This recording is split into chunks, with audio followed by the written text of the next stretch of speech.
Welcome back to the news. This is still News Today on Afia Television, and I am Ogochukwu Osai. Abia State has just hosted its first ever Abia Turkey Investment Summit, bringing together investors, policymakers, and business leaders from both countries to explore new economic opportunities.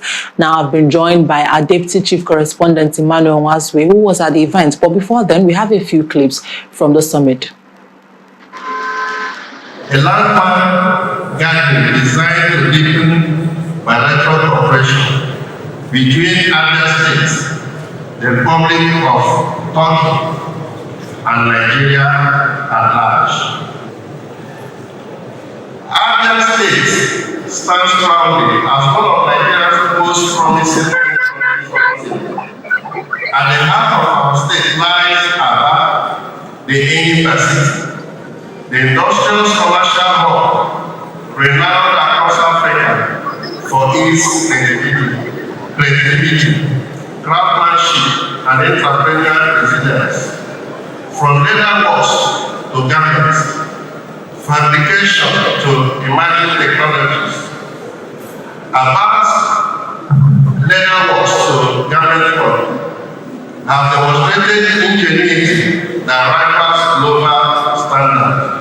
Today's event is more than what we think of. It is a very declaration to our international and local investors that Abia State is open for business, open for innovation, and open for global partnership built on trust, value, and mutual prosperity, and committed to long-term collaboration. It marks a defining moment in Abia State's economic journey, one that aligns perfectly with our governor's vision of a prosperous, industrially vibrant, globally connected, and investor-friendly Abia. All right, great. We've heard from the SA and also part of the people who organized the summit. Now, I've been joined by Mr. Emmanuel Nwazue. Emmanuel Nwazue, good afternoon. Can you hear me? A very good afternoon to you. Thanks for having me at the show. Thank you so much for joining me. Now, tell us more about the summit. What were the key focus? Tell us more about the summit.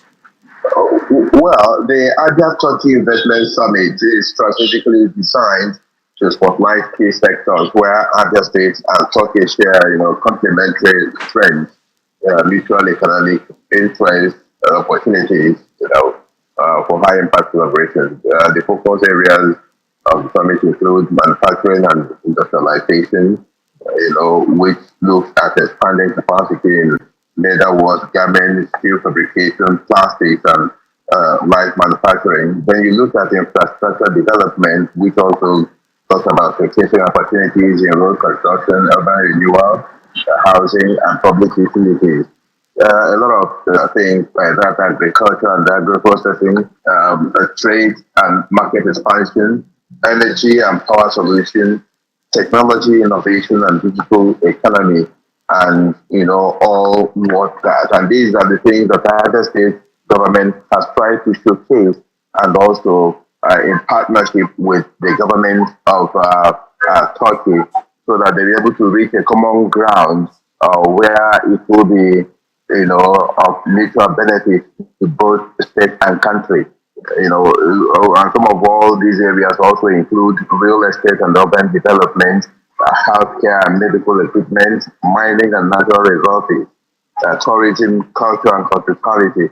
If you have been in Abia State, you'll be able to know that of recent, the state government has, tried to revamp its cultural, tourism and hospitality industry by revamping.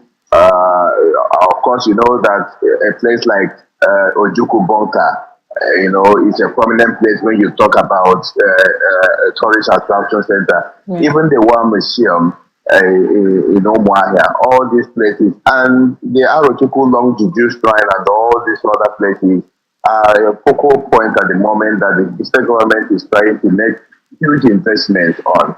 Of course, the day before yesterday, the government passed over a trillion, presented over a trillion naira budget proposal before the National State House of Assembly. And these are brought together to ensure that some of these things, captured in the summit between the state and the Republic of Turkey are actually captured in that particular proposal. Wow, great. That's beautiful. Now, as an observer who was there or someone who attended, from your observations, tell us how significant do you think this summit will be to the economic development of the state and also the general mood among the attendees and the delegates that were present?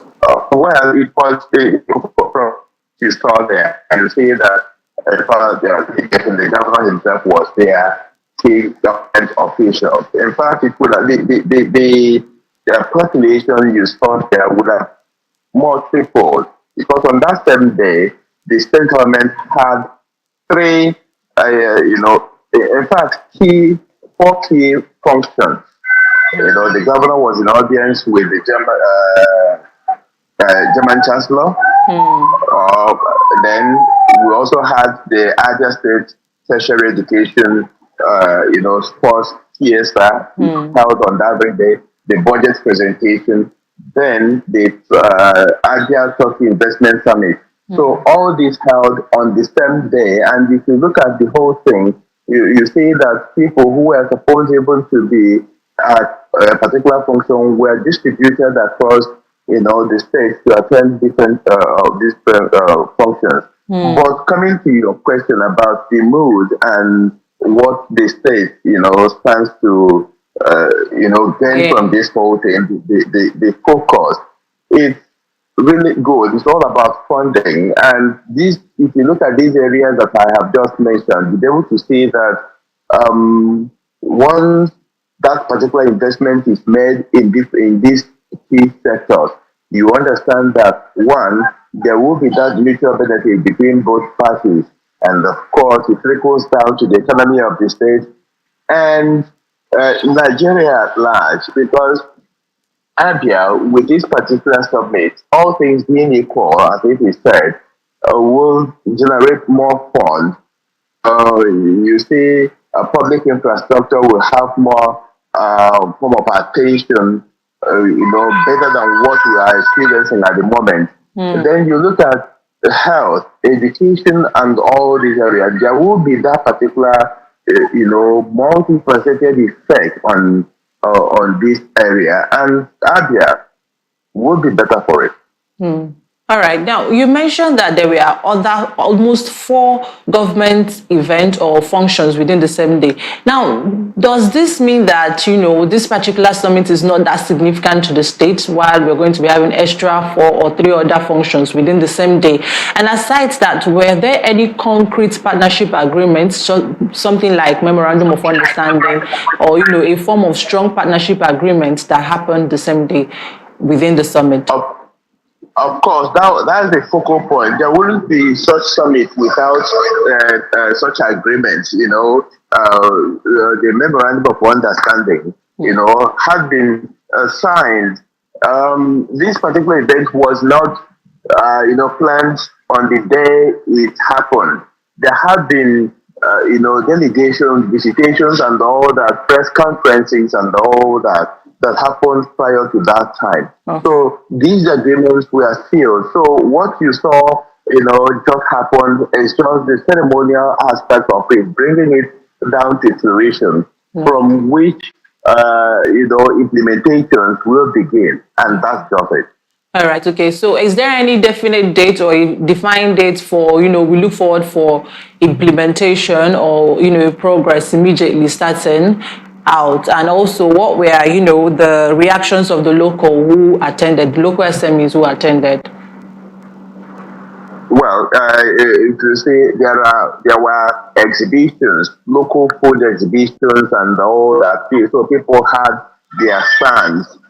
Time did not permit. We would have just showed those particular clips. People, in fact, what Abia as an industrial, both industrial and agricultural state, were capable of, where all of them were in display at that time. on the day. And now talking about definite date for setup. Well, it is something they call a gradual process. Okay. The announcement was not made about what particular day, the investment takes up. It is not about date. It's not something you see physically, okay? But then I know that both parties have committees, implementing committees, and that particular committee is in place at the moment. All right, all right. Thank you so much for your time. Thank you for, giving us your insight. Thank you so much. Thank you very much for having me. Thank you. And that's the size of our bulletin this afternoon. Many thanks for watching. Do well to follow us on all social media platforms at Afia TV Official. I am Ogochukwu Osai. Good afternoon.